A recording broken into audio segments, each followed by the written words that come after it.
ஒரு சின்ன சிலந்தி பூச்சி ஒரு தொண்டு பண்ணது.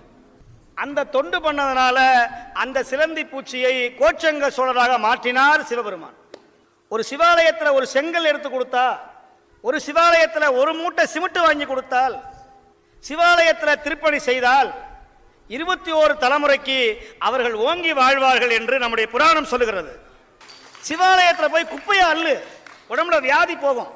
சித்தர் சொல்றார், அகத்தியர் சொல்றார். என்கிட்ட ஒருத்தர் வந்தாரு, சொரியாசிஸ் பிரச்சனை, உடம்பெல்லாம் அப்படியே கொட்டுச்சு. எத்தனை வைத்தியம் பார்த்து பிரயோஜனம் இல்லை. திருவண்ணாமலைக்கு போ, கிரிவல பாதையில போய் குப்பையை அள்ளிட்டு வா போ அப்படின்னு சொன்னேன். குப்பையை அள்ளு. 2 நாள் தங்கி இருந்து குப்பையெல்லாம் அள்ளினாரு. சரியா 15 நாள்ல அந்த வியாதி குணமாச்சு அண்ணாமலையாருடைய கருணையினால. இதுதான் பரிகாரம்.